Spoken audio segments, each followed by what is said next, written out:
something wasn't sitting right with me. So I remember the day I'd said to him, I think we should just be friends. Mhm. And he had said to me, well, you'll regret that. I was like, okay, whatever that means. And the next day, he came up to me and he said, I will tell you every single day for the rest of the year that you're ugly. And he did. Every single day he came up to me, different classrooms, it was always unexpected. And he would be like, you look ugly today, Belinda, or, to that effect. And other people heard it. Teachers heard it, and nothing was ever done. But it was a whole year. Mhm. And then by the time I went to grade 9, he actually didn't return to school. I think they'd actually moved back to Mhm. England. But my point being is then I completely lost myself. I had to show up every single day Mhm. to people that I knew didn't like me, I guess. And then I got worse through high school with not really knowing who I was, right? Just desperate to fit in with someone, but knowing that you're showing up day after day to people and sitting with them, to people that don't like you. So I built that confidence to show up, to Right. stand up, to be there, and almost expecting people not to like me, right? Expecting to be told that you look ugly today. Right? Ugh. And so I do have that confidence, Right. But what I don't have, or I didn't, and I'm maybe learning, is I didn't have the confidence to be myself, my authentic self. Right. Because part of it is I didn't know even who I was. Like I didn't know who my authentic self was. I'd lost it so long ago Mhm. and try to be something for everybody else. That's where the courage, right? That's where that Mhm. fearfulness had to come in, is to being able to be myself.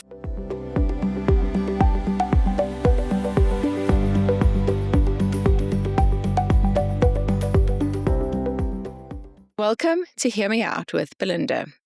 If you are enjoying the content, please don't forget to like and subscribe to the channel. Today, I'm excited to introduce you to the confidence coach, Wendy. Hi, Belinda. Thank you for having me here today. Thank you for coming in studio with me. I'm so excited to be here. So we met, would be just over a year ago now. So it would be Mhm. December 2024 when I was searching for Yes. something.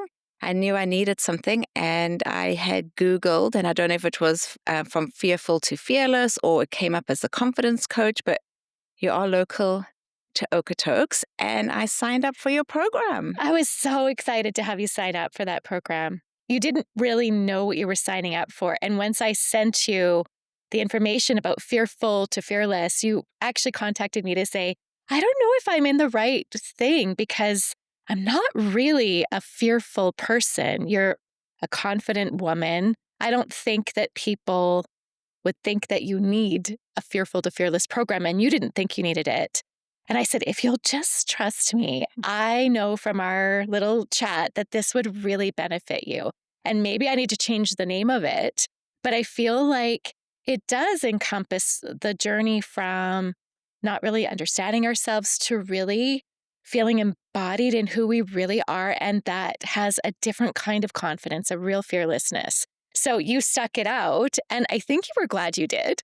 I did. I think it's really hard because I think we have to go back to my confidence. So I do think confidence is a skill, and it's built over doing the same thing. So repetitiveness, Mhm. right? And so something that I do, like I can walk into any room, I can speak freely, I can ask questions. I have the confidence to do that. And so that's what I was thinking initially is when we first met. It's like I don't lack the confidence to present myself. Going into it a bit deeper, though, going back to how confidence is built, is I had to go back to how I built that confidence. And this is something that's really hard for me because I wasn't sure Mhm. if I was going to go there or not. But in grade 8, so we Mhm. have, growing up in South Africa, we have a primary school and a high school. And so high school starts in grade 8. And my parents had put me out of our community school for various reasons. So I was going into a school where I didn't know anybody else, right? There had been Mhm. 2 other primary schools filtered into that school, which is common in your Right. communities.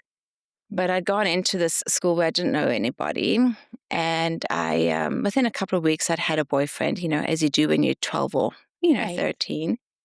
But, we didn't sit together during break or anything. It was really just, I don't know, like a paper, Mhm. boyfriend, girlfriend thing. And so something wasn't sitting right with me. So I remember the day I'd said to him, I think we should just be friends. Mhm. And he had said to me, well, you'll regret that. I was like, okay, whatever that means. And the next day, he came up to me and he said, I will tell you every single day for the rest of the year that you're ugly. And he did. Every single day he came up to me, different classrooms, like it was always unexpected. And he would be like, you look ugly today, Belinda, or, to that effect. And other people heard it. Teachers heard it, and nothing was ever done. But it was a whole year. Mhm. And then by the time I went to grade 9, he actually didn't return to school. I think they'd actually moved back to Mhm. England. But my point being is then I completely lost myself. I had to show up every single day Mhm. to people that I knew didn't like me, I guess. And then I got worse through high school with not really knowing who I was, right? Just desperate to fit in with someone, but knowing that you're showing up day after day to people and sitting with them to people that don't like you. So I built that confidence to show up, to Right. stand up, to be there, and almost expecting people not to like me, right? That Expecting to be told that you look ugly today. today, right? Ugh. And so I do have that confidence. Right. But what I don't have, or I didn't, and I'm maybe learning, is I didn't have the confidence to be myself, my authentic self. Right. Because part of it is I didn't know even who I was. Like I didn't know who my authentic self was. I'd lost it so long ago Mhm. and try to be something for everybody else that's where the courage, right? That's where that Mhm. fearfulness had to come in, is to being able to be myself. Yeah. Thank you for sharing that. That's crushing to hear about a little girl going to school and having that experience. Yeah. Like I said, it's really funny because I only shared it with my husband, and I shared it with him after we'd been married for years. It's not something, I mean, my parents never knew. Most of my family didn't know. And once I changed schools myself when I went into grade 10. And yeah, nobody knew. But I think it just goes back to that skill, right? You build that confidence, that repetition. Right. And I think it's also played, when I think about it now, it's played a very big part in how I have parented my kids and how to protect them. Like I never, ever wanted them to experience that, Yeah. type of thing. And I think why also, like, I get really passionate about bullying, because I'm like, I've experienced it. I know what bullying is, right? Yes. And I know when something's done about it, and when something's not. And I think a lot of people want to wear the pink shirt on anti-bullying day, but that's all they're prepared to do, right? They're not Right. prepared to acknowledge either their part in what they did, or their part, what they're teaching the kids, or anything Mhm. else like that. So yeah, so that's the bullying part of the confidence, building that confidence side. Oh, Yeah. that's a powerful story. And then my brain goes back to all of the profile quizzes that we did together. And because that's what I love. I love doing profile quizzes to see what, in different systems of organizing the way that people are, like how do the different profiles fit into who you are? And the one that comes up when I think of you, if it's okay if I talk about Yep. this, is your Enneagram. So Hmm. you're Enneagram number 8, and that is called the controller as one of the names. And it makes sense to me hearing that story that you would want to control circumstances Yes. to never have to go through something like that again. Yeah, to not be hurt, right? So I protect my environment. I control every aspect of my life Yes. because I don't want to go through that again. I don't want to be hurt. Yes. And even though I boxed it up and sort of pushed it aside, it was always there, right? Yeah. And I think I think that's why, like, a lot of women our age become angry, right? Is because we box things like that up. We forget about how we hurt and how the skills we learned to Mhm. protect ourselves. And then we get to this point in our life and we're looking for joy. Mhm. And Yes. so I think Joy is that temporary experience, right? Hmm. It's not a state of being, Hmm. and had a lot of joy with my family. I had a lot of joy with my kids, you Yeah. know. And as they got older, which I think happens to a lot of people, they they didn't want to be with me all the time, which is normal. You know, Hmm. they want to hang out with their friends or do other things. And so my moments of joy became fewer and fewer because my joy is so closely associated to being with my kids Right. that I didn't know how to feel joyful without them because I can't really remember experiencing I moments of get joy. that. Well, and when you think about how young you were when this circumstance happened, you very well may have like packaged up a big part of yourself and just put it aside so that you wouldn't have to feel some of those feelings. Yeah. And then when you had children, you could experience things through their joy and, access your own feelings of joy through them. So, yeah, that makes so much sense. Yeah. I think my work as the confidence coach is usually to help people to see that who they are is perfect just as we are. Because even though most of us haven't had a story exactly like yours, everyone has been wounded and hurt at some point during their childhood. And everyone has found ways, from my work, the way I see it, to make ourselves acceptable to others. And so we construct a version of us that we think is acceptable. And the sad thing is that version of us is a construct and it can't feel. It doesn't respond to reality in an authentic way because it isn't authentic. It's it's a construct in order to be able to fit in and to belong and to be safe. So, yeah, I think returning to your authentic version of you is how you're finding more and more joy. Is that fair? It is fair, but I think my struggle was how do I know what my authentic me is, right? It's Yes. just that self-discovery again. And it's a lot of work, you know. There's like people don't warn you how much work it is and how deep you have to go to grow and to really rediscover because like you said, we are told different things across our life, you know. Hmm. One of the things is I was always told Belinda doesn't like dogs. Okay, so Belinda never liked dogs. Belinda never had a dog Right. until my oldest son wanted a dog. And I was like, oh, this is new. Belinda doesn't like dogs, right? So, but yeah, we decided he needed a companion animal. I mean, I had my two cats at the time, and we looked at different breeds of what would be a good breed for him and fit into our family with the two cats. And we got this beautiful yellow lab, Jake, who's now 5.5. Oh, And I love him. And he's so excited to see me. And I mean, he's 90 pounds. So when he jumps on me, it can be a little heavy. But he wants his snuggles and his cuddles and, you know, playing with him. And I'm like, why was I told I don't like dogs, right? When I really didn't know, you know, I'm like, I do like dogs, right. you know? Yes. So just little things like that. It's a rediscovering things. It's like, what is truth? What is my truth?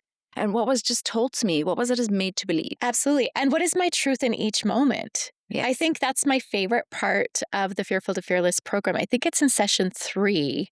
We talk about I am free to be whoever I need to be in any given moment. Hmm. There's just so much freedom in that I'm not stuck not liking dogs for my whole life, even if that were true when I was 6 because they were scary. Yeah.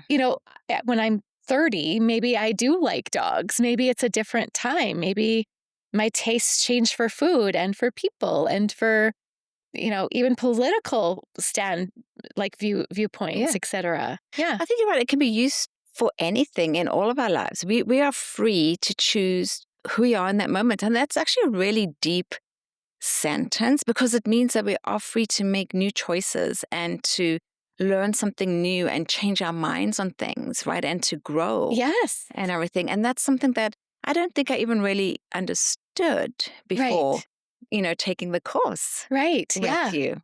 I know. Well, my journey is very much the same, is learning how to step outside of who I think I'm supposed to be or who I've been up until now and experimenting, playing, trying on different ideas, different thoughts, different practices. Like I'm now in karate. I don't even know if I told you that I'm taking karate.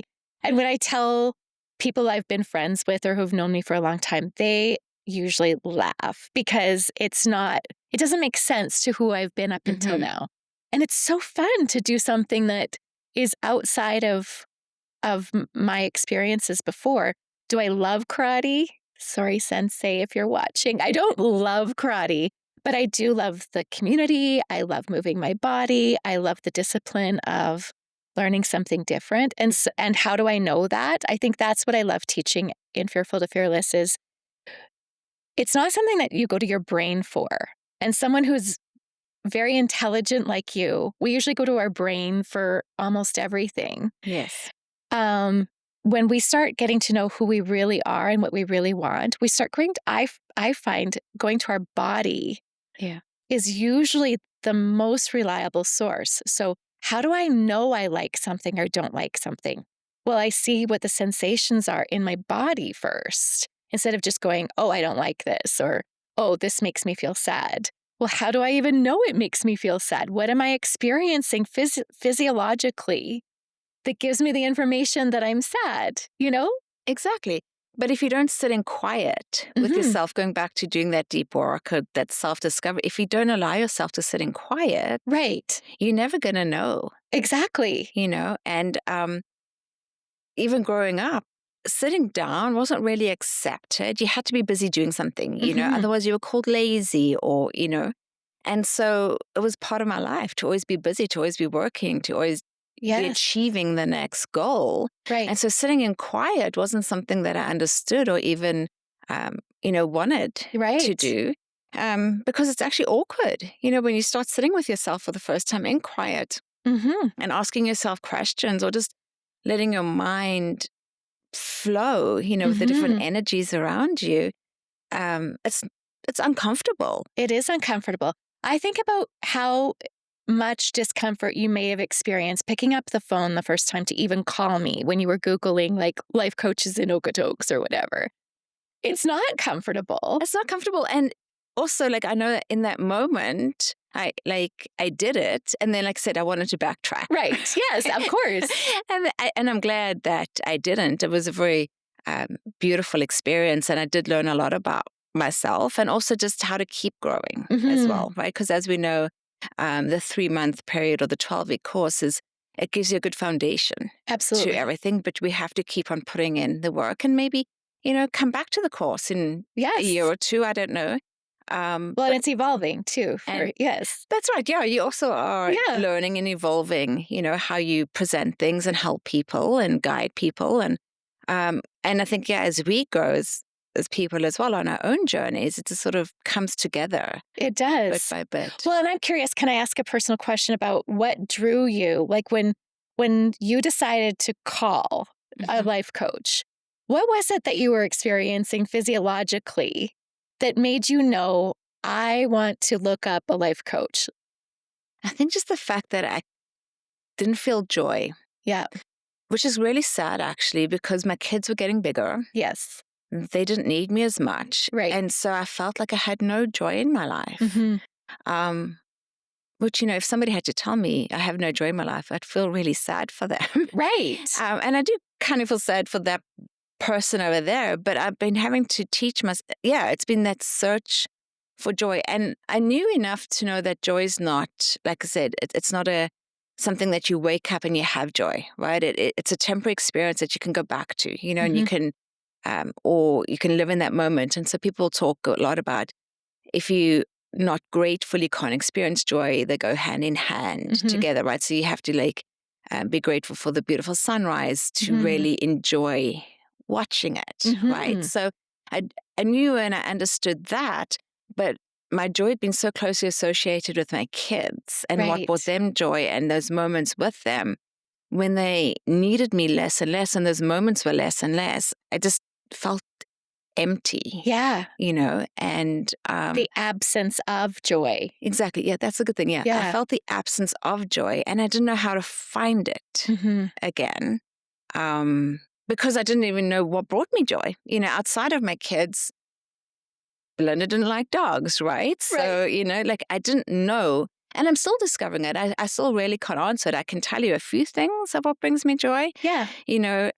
Sharing that hot cup of coffee with my husband in the Hmm. morning, just that quiet time together. Like it's just, I feel that connection with him. I have my Harry Potter alumni cup, which they know is very special to me because it's from one of our Universal Orlando trips with the kids. So it's got a lot of memory in it. Yes. So we wash, it's hand wash only.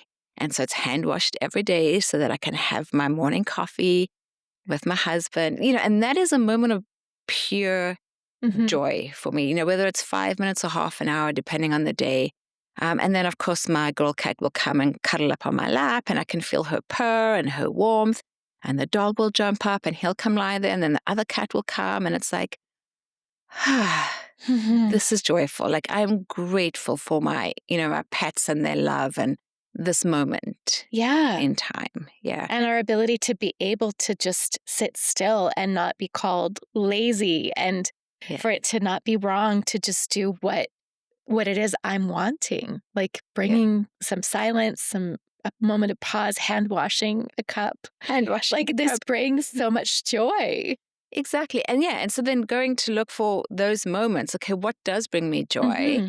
Hmm. And you're right, it doesn't have to be busy. It doesn't have to be in a karate class. It can be for some, Could be. but it could be, just sitting in nature or reading a book and I think that's what I'm learning is that it doesn't matter if what brings me joy doesn't bring joy to someone else because we are two different people. That's the key. I Yeah. think that's why I love doing profile quizzes, is because it helps people to see that even though we're all unique, we all have our own individual way in a myriad. Like I have quizzes for almost everything. It is almost hysterically funny. But what I like about them is that if you can see yourself in one of those types, you go, it's not just me. There's not something wrong with me. I'm not that weird. Mhm. Then you can start to accept those parts. And then with that accepting, then you can start accommodating for them. Like, oh, I'm a person that really enjoys this, at least at these certain times in my life. And maybe I like it the opposite. Like maybe you like quiet nature. And then sometimes you just love a really loud rock and roll concert. Yeah. And both are okay. Right? I think that's Exactly. what I'm learning. Both are okay. And like I said, in that moment of time, and maybe I used to enjoy, rock and roll concerts, and now I just prefer to be quiet. And once again, people can change. Yes. And I think that's why relationships are hard as well. My husband and I will celebrate 25 years this year, Yay. and we dated for 7 before we got married. So that's 32 years. That's a long time. And there's a lot of changes that have happened in both of us. Absolutely. In 32 years, yes, I would hope so, right? Exactly. You would hope that there's been some growth there. And so every now and then, either one of us will say, oh, but you used to love that. Hmm. And you kind of get frustrated. And then it's like, but hold on. He's allowed to change. He's Right. allowed to move past who he was in that moment of time, just the same as I'm allowed to change as well. And if I expect him to accept me and my changes, I have to accept him Yeah. and his changes. And I think that's why relationships are hard, to be honest, is that sometimes in that moment you don't want to accept that that person's changed in this way because maybe Mhm. it doesn't resonate Right. with you at that time, but you have to find a way through it. That's something that Sean and I've learned Yeah, together. Yeah. absolutely. My experience with relationship, because I've been through, that was part of my waking up process, was really letting go of a very toxic relationship, recognizing my part, my role in that, and then changing those elements to create now a really beautiful partnership that I'm in. What we subscribe to as our kind of MO for being married is that we don't use expectation with each other. We use appreciation, because what you appreciate appreciates. Yeah. And when we let go of expectation, then it's just, we are free to appreciate each other. We don't have an expectation that either one of us has to show up in any way. And that makes us individually responsible for what we want to create. And we can't pin that on our partner any longer, if that makes any sense. It does. I actually think that's beautiful, is letting go of the expectation. Like, maybe now I do expect that Yes. Sean's going to come up with the coffee, right? Right. But I also appreciate it, right? But Yes. maybe just to start looking at it as like, I appreciate the fact that he comes up every day and we start our day with a coffee, and he is the one that generally sets the coffee machine the night Right. before, Yeah. and it's, to maybe move out of that. These are the things we expect from each other, but to appreciate these are the things that we do Yeah. for. Well, and maybe we start with going from expectation just down a little bit to like anticipation. We kind of Right. anticipate they may do this, and then it makes it easier to be in appreciation. Yeah. Yeah. I think that's like really valuable. I'm going to take that home with me today. Well, enjoy, because it's been really helpful for me. And sometimes I have to be really mindful of it because I become aware of a place where I did have expectation on something and have felt disappointment, Yeah. and realizing that that's mine to deal with and it has nothing to do with anybody else. Right. Then it makes it a lot easier to be in a relationship because I'm mostly in a relationship with me. We do. What do they say? We have 60,000 thoughts a day? Like, that's a lot of thoughts going through our heads every day. And 95% of them are the same as yesterday's. Okay. Yes. Most of them are subconscious and that we just repeat over and over again. Right. I think that's like touching on why it's so important to have that positive self-talk, right? We have to teach ourselves and discipline ourselves into that positive self-talk so that it can be on play and repeat for us, right? Because if you have the negative self-talk on play and repeat, that's what's getting into the subconscious. That's what's getting into the subconscious. Yeah. I know it's so fun when it's been long enough that we've been doing our work and programming the subconscious. Yeah. That you're having a bad day and you all of a sudden realize your subconscious is actually programming you in a positive way while you're in a bad way. That feels so good. You're like, yes. Yeah, it's working. Or like, where did that come from, right? Like, I am mad right now. I'm feeling bitter and resentful. Can I just stay in this moment? And your subconscious is like, I am grateful. I'm happy.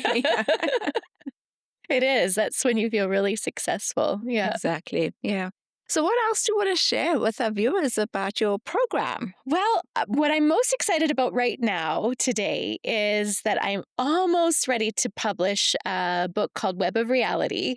And I teach that workshop piece during, I can't remember which part of Fearful to Fearless. Do you remember that part where we talk about the spider's web? I can see the spider's web and I can remember, but I don't remember the pieces. Yeah. And I just love that one so much. I've been doing it for 6 years now and have found it so helpful in finding how to construct a life that we love, that we're in love with. Yeah. It just breaks down how the spider builds her orb web, and then how we do the same thing every day in a really simplistic way. So, for example, let's go to the part where our subconscious is programmed, the positive self-talk.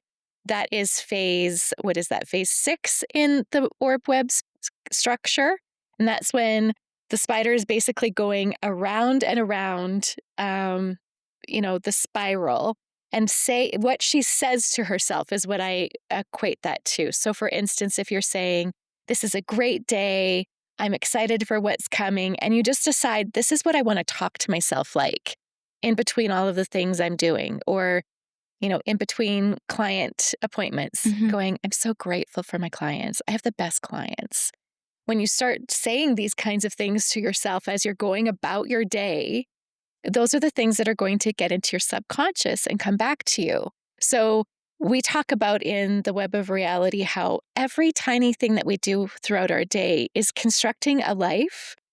And we might not be mindful of it, but it's really not that difficult to change if we just see how we're building it in the first place. Right. Oh, that's really exciting. Yeah, it's really fun. And so when are you going to be releasing that? I'm not sure. I don't know if have you published a book yet? No, not yet. Yes. It's on the cards, but it's so difficult to know when it's going to be. I think I'm getting close, but a few more edits, a few more changes. I might even play with the title of it still.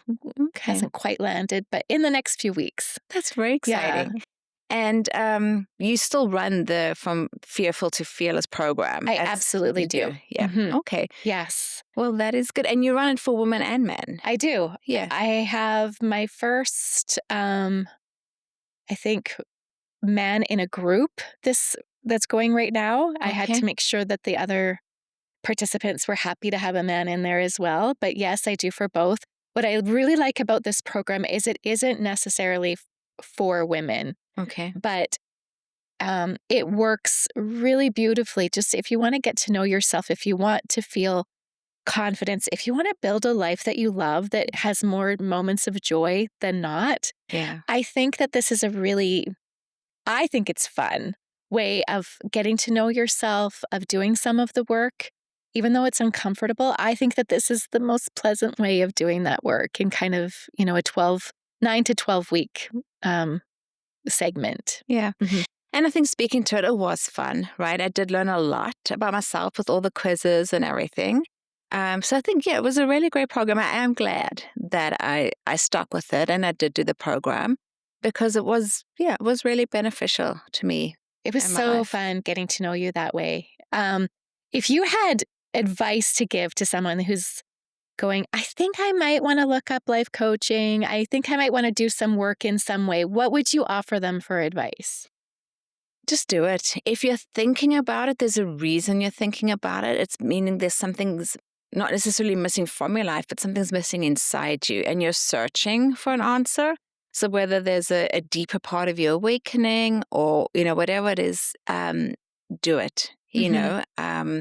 even if you backtrack and tell yourself, I don't have the money or I don't really need it or, like there's a reason. I think the thoughts popped into your head. So just don't look back. Just do it. And I don't think they will regret it at Yeah. all. Yeah, Yeah. I don't think so either. I think you can invest in many things in life, but you will always have you with you. If you invest in yourself, I mean, I don't think that there's a better investment. No, because we can't invest in others if we haven't invested in Hmm. ourselves, right? If we're in what do they say? You can't pour from an empty cup. And I think it goes back to that. If we're empty, how do we give? How do we teach? Whether it's our family or others, right? So you have to invest. You have to fill your cup up, so that you can be present and a better person for Yeah, yourself and for everybody else. that's right. Your number one takeaway from Fearful to Fearless would be the joy. Is that what you The found? joy, yeah, is no, I think it would be, well, maybe it's the same thing, is that you can change from moment to moment. You can be your authentic self in that moment, and it's okay if you've changed, right? It's okay Right, if you don't like something anymore. right. That's okay. Yes, You need to find joy in that moment, right? yes. Yeah, yeah. Yeah, That's what I take away and say that it's okay to change. Yeah, the freedom to change, the freedom to be your authentic self in different moments, to show up for yourself yeah. as a better version of yourself, Yes. even as well. Yeah, Yeah, I yeah, love that. yeah. Yeah, I always like the statement, "The truth will set you free." And if we ever don't feel completely free, we must be believing something that's not quite true. Because as Yes, soon as we speak truth into it, we have that we freedom feel back. better. We Yeah, do. we have that freedom. Yeah, that freedom to be ourselves, and then that whole sort of weight, of showing up as someone else, and that worrying about will they like me, all of those type of things. This goes away, and you're just like, I like myself. Yes, I like who I am today. I like how I showed up in that moment, and that's enough. You it know. is. Yeah. Okay, one more coachy question. Okay. When you think about yourself in grade 8, Okay. and that terrible circumstance going into it your parents didn't even know about, what would you want that young woman, that young girl to know? You know, it's a tough one because I'm really just getting back into it. So I maybe just want her to know that you're not ugly, and this is not okay in any level, and that there should be people to help you. You know, Yes. the fact that it took in a whole year nobody said anything, to or intervened or anything, whether it was a teach, or anything, right? Yeah.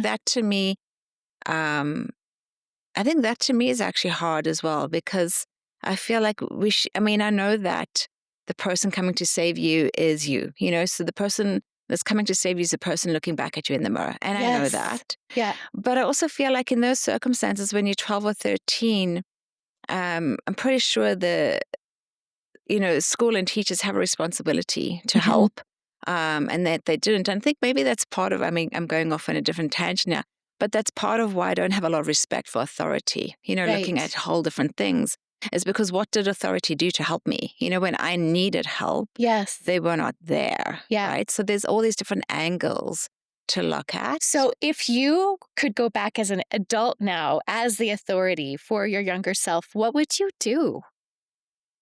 I think I'd pull the boy aside and say, like, you're a little jerk, you know? Right.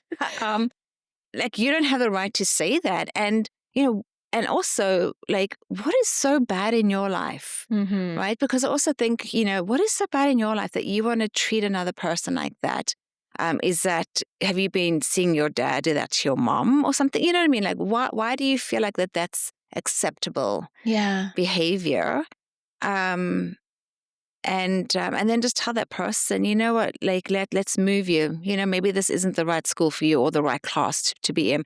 It's not a support, that Yes. you need. Or counseling, like, I'm sorry that this has happened. Let's get you to see a counselor. This is not right. Yes. You are beautiful. Yes. You deserve to be here. You deserve love and kindness and friends and respect. Absolutely. Yeah. Yeah, that's so beautiful. Well, thank you. Yeah. Yeah. Yeah, it's a deep question to ask, It is, actually. isn't it? I Thanks hadn't, for being vulnerable. yeah, I hadn't thought that one through yet. So, yeah. But, yeah, this was, well, thank you for allowing me to be Thank vulnerable you. with you. It's been a really fun journey, and I look forward to our next hot chocolate date Yes. together. And is there any last minute words you'd like to share with the I'm audience? just so grateful for this. I'm grateful for the work that I get to do. I'm grateful. I think the thing is that I can't do what I do without clients that are willing to be vulnerable like you have been. And um, it's exciting work that we do because we don't just heal ourselves, we do healing for our future generations. We heal the past. We Yeah, we really do make it a space that we can love and be happy. So I love what I do, and I just want to be able to do that with more people. that Hmm. is beautiful. And I'm glad you love what you do. And thank you for helping me. Thank you so much, You're Melinda. welcome.